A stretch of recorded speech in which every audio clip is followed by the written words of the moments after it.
know, the perception is that they're calling anonymously, but by calling an 800 number, they're not. So you get to capture that, and you get to, and at that point, I guess the lawyer would tell us, at that point they're a business invitee, and we could then contact them whether or not they're on the do not call list. But I also advocate that the do not call list doesn't apply if you're buying something. Only if you're soliciting, selling something. But I don't know if that's the case or not.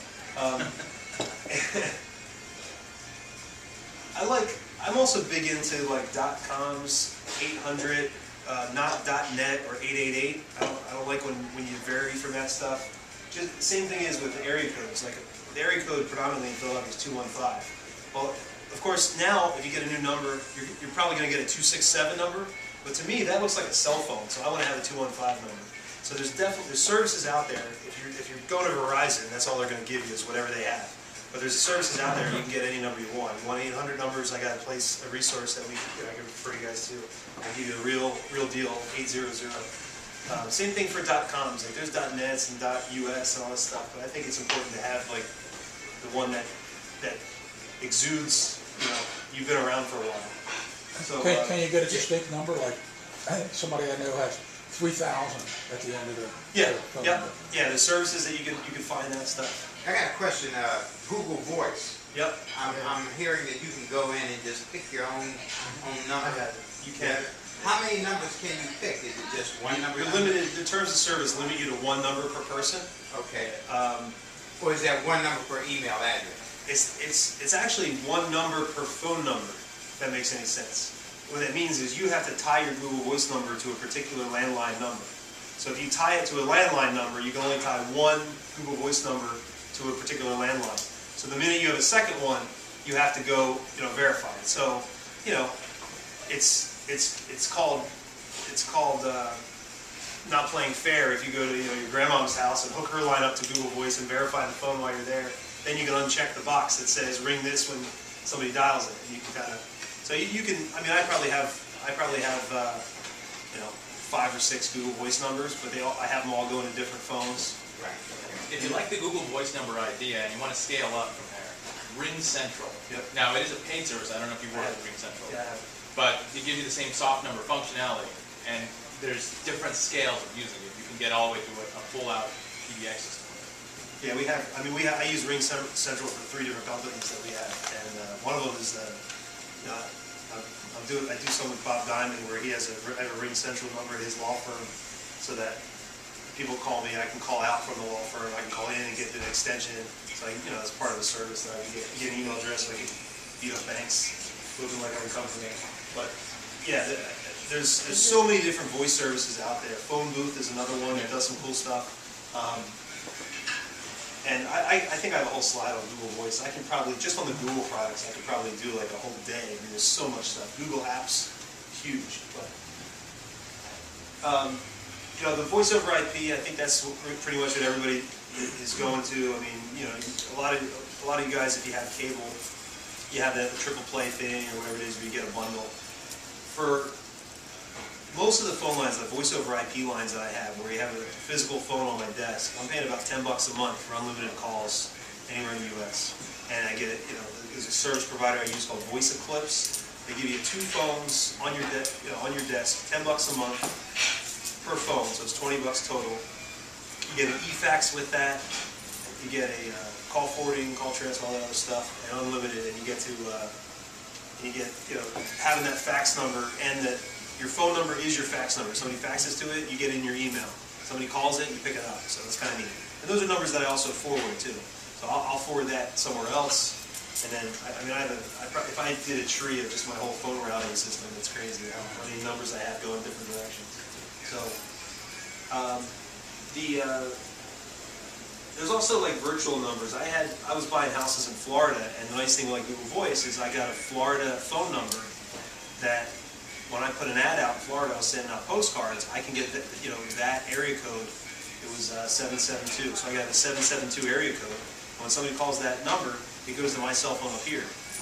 And also, I can make outgoing calls using my phone, coming from that number. So on my phone, I'm kind of an Uber geek, so I can probably dial out on this phone, and 4 or 5 different caller IDs can show up based on which program I dial out of.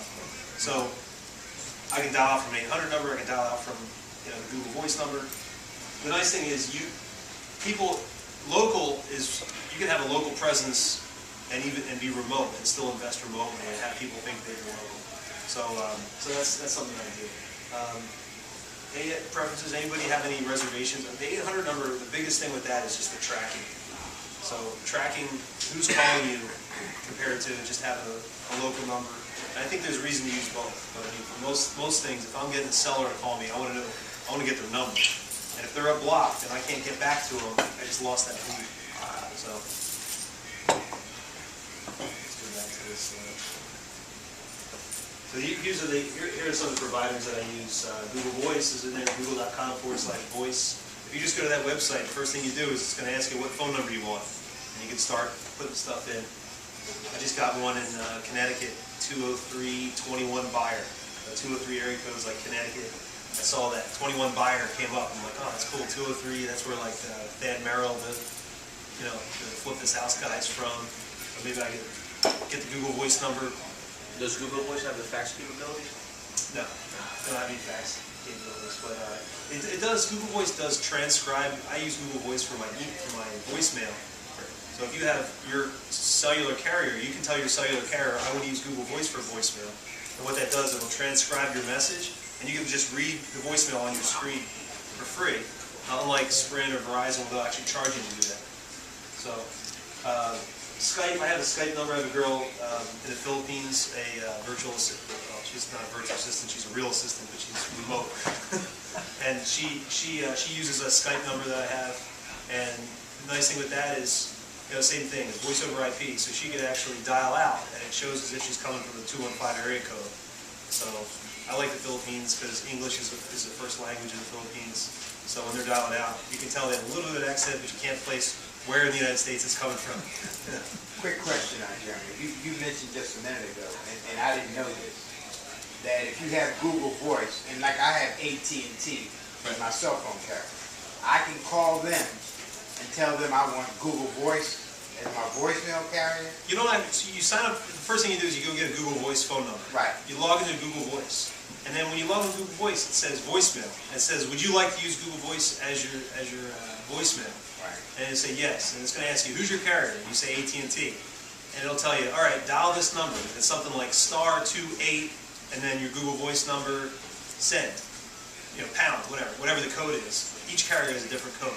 But that code tells your carrier to call forward all voicemails to another number. In this case, it's your Google Voice number. So there's a code that you'll put in that Google Voice will tell you, enter this code in, and we'll handle all your voicemails for AT&T and Google Voice. So regardless of which number which number you do. Now, Google Voice, there's an option to actually have your cell phone operate with Google Voice, like and just have the one number.